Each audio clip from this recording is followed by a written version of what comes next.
दूसरा अध्याय विष्णु दूतों द्वारा भागवत धर्म निरूपण और अजामिल का परम धाम गमन।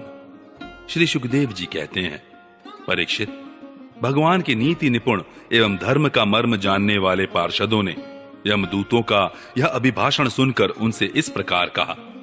भगवान के पार्षदों ने कहा, यमदूतों, यह बड़े आश्चर्य और खेद की बात है कि धर्मज्ञों की सभा में अधर्म प्रवेश कर रहा है, क्योंकि वहां निरपराध और अदंडनीय व्यक्तियों को व्यर्थ ही दंड दिया जाता है।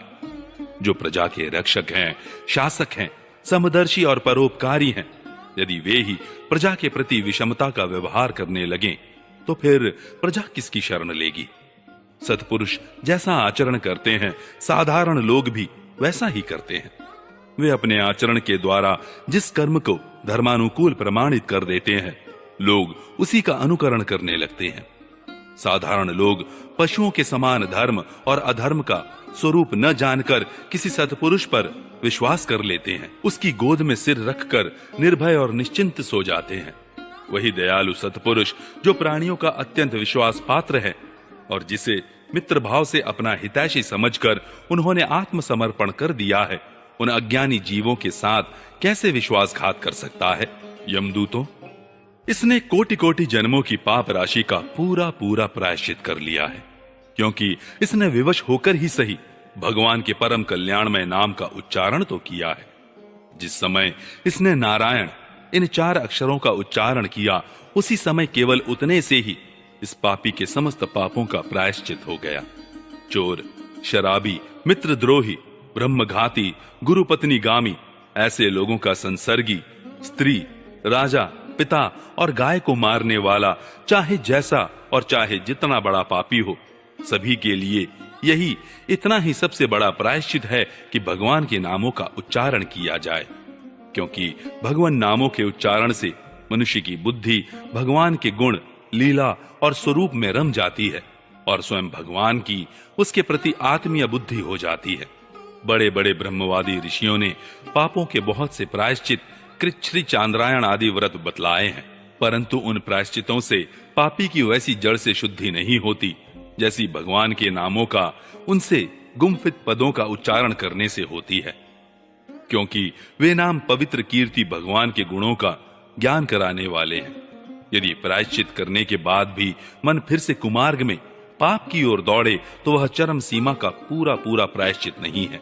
इसलिए जो लोग ऐसा प्रायश्चित करना चाहें कि जिससे पाप कर्मों और वासनाओं की जड़ ही उखड़ जाए, उन्हें भगवान के गुणों का ही गान करना चाहिए, क्योंकि उससे चित्त सर्वथा शुद्ध हो जाता है।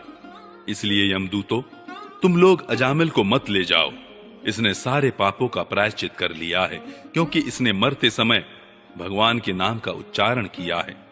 बड़े बड़े महात्मा पुरुष यह बात जानते हैं कि संकेत में, परिहास में, तान अलापने में अथवा किसी की अवहेलना करने में भी यदि कोई भगवान के नामों का उच्चारण करता है तो उसके सारे पाप नष्ट हो जाते हैं। जो मनुष्य गिरते समय, पैर फिसलते समय, अंग भंग होते समय और सांप के डसते, आग में जलते तथा चोट लगते समय भी विवशता से हरि हरि कहकर भगवान के नाम का उच्चारण कर लेता है, वह यम यातना का पात्र नहीं रह जाता। महर्षियों ने जानबूझकर बड़े पापों के लिए बड़े और छोटे पापों के लिए छोटे प्रायश्चित बतलाए हैं। इसमें संदेह नहीं कि उन तपस्या, दान, जप आदि प्रायश्चितों के द्वारा वे पाप नष्ट हो जाते हैं, परंतु उन पापों से मलिन हुआ उसका हृदय शुद्ध नहीं होता। भगवान के चरणों की सेवा से वह भी शुद्ध हो जाता है। यमदूतों, जैसे जान या अनजान में ईंधन से अग्नि का स्पर्श हो जाए तो वह भस्म हो ही जाता है, वैसे ही जानबूझकर या अनजान में भगवान के नामों का संकीर्तन करने से मनुष्य के सारे पाप भस्म हो जाते हैं। जैसे कोई परम शक्तिशाली अमृत को उसका गुण न जानकर अनजान में पी ले तो भी वह अवश्य ही पीने वाले को अमर बना देता है, वैसे ही अनजान में उच्चारण करने पर भी भगवान का नाम अपना फल देकर ही रहता है। श्री सुखदेव जी कहते हैं, राजन, इस प्रकार भगवान के पार्षदों ने भागवत धर्म का पूरा पूरा निर्णय सुना दिया और अजामिल को यमदूतों के पाश से छुड़ाकर मृत्यु के मुख से बचा लिया। प्रिय परीक्षित, पार्षदों की यह बात सुनकर यमदूत यमराज के पास गए और उन्हें यह सारा वृत्तांत ज्यों का त्यों सुना दिया।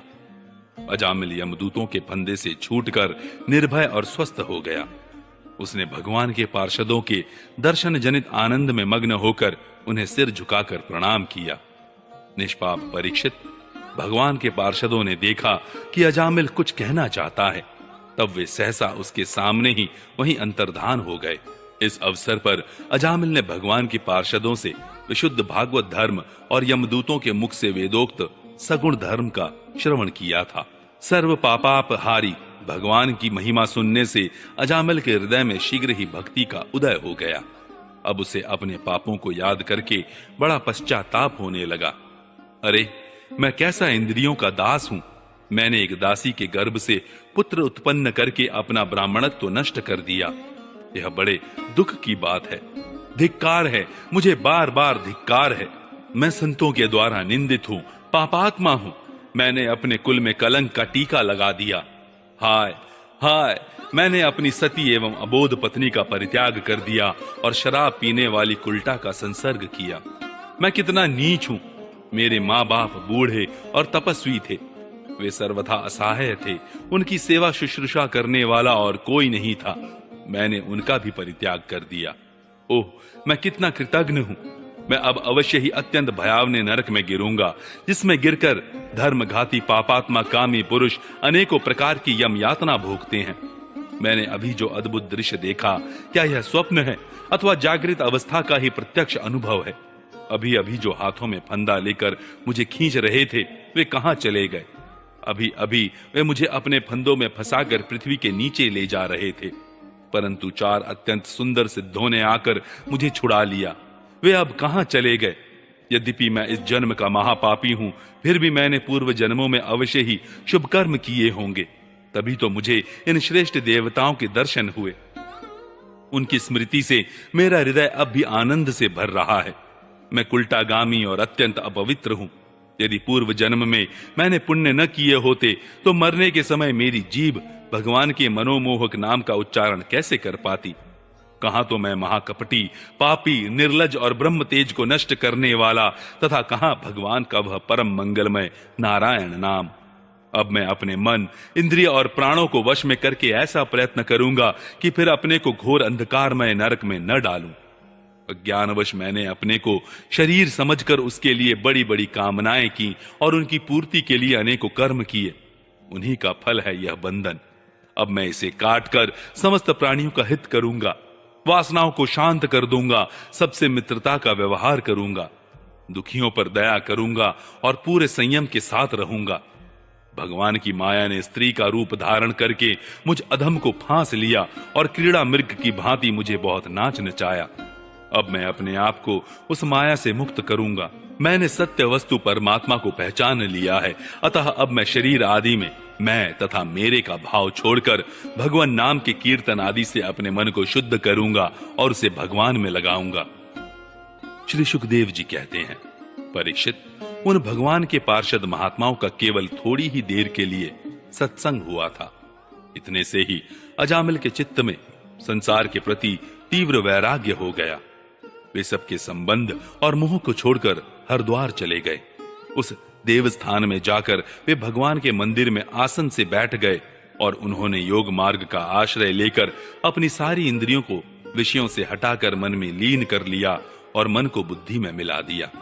इसके बाद आत्मचिंतन के द्वारा उन्होंने बुद्धि को विषयों से पृथक कर लिया तथा भगवान के धाम अनुभव स्वरूप पर ब्रह्म में जोड़ दिया। इस प्रकार जब अजामिल की बुद्धि त्रिगुणमयी प्रकृति से ऊपर उठकर भगवान के स्वरूप में स्थित हो गई, तब उन्होंने देखा कि उनके सामने वे ही चारों पार्षद जिन्हें उन्होंने पहले देखा था खड़े हैं। अजामिल ने सिर झुकाकर उन्हें नमस्कार किया। उनका दर्शन पाने के बाद उन्होंने उस तीर्थ स्थान में गंगा के तट पर अपना शरीर त्याग दिया और तत्काल भगवान के पार्षदों का स्वरूप प्राप्त कर लिया।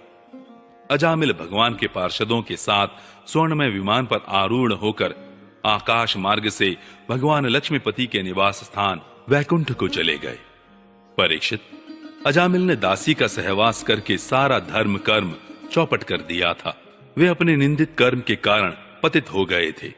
नियमों से च्युत हो जाने के कारण उन्हें नरक में गिराया जा रहा था, परंतु भगवान के एक नाम का उच्चारण करने मात्र से वे उससे तत्काल मुक्त हो गए। जो लोग इस संसार बंधन से मुक्त होना चाहते हैं, उनके लिए अपने चरणों के स्पर्श से तीर्थों को भी तीर्थ बनाने वाले भगवान के नाम से बढ़कर और कोई साधन नहीं है, क्योंकि नाम का आश्रय लेने से मनुष्य का मन फिर कर्म के पचड़ों में नहीं पड़ता। भगवान नाम के अतिरिक्त और किसी प्रायश्चित का आश्रय लेने पर मन रजोगुण और तमोगुण से ग्रस्त ही रहता है तथा पापों का पूरा पूरा नाश भी नहीं होता। परीक्षित, यह इतिहास अत्यंत गोपनीय और समस्त पापों का नाश करने वाला है। जो पुरुष श्रद्धा और भक्ति के साथ इसका श्रवण कीर्तन करता है, वह नरक में कभी नहीं जाता। यमराज के दूत तो आंख उठाकर उसकी ओर देख तक नहीं सकते। उस पुरुष का जीवन चाहे पापमय ही क्यों ना रहा हो, वैकुंठ लोक में उसकी पूजा होती है। परीक्षित, देखो, अजामिल जैसे पापी ने मृत्यु के समय पुत्र के बहाने भगवान के नाम का उच्चारण किया, उसे भी वैकुंठ की प्राप्ति हो गई। फिर जो लोग श्रद्धा के साथ भगवान नाम का उच्चारण करते हैं, उनकी तो बात ही क्या है।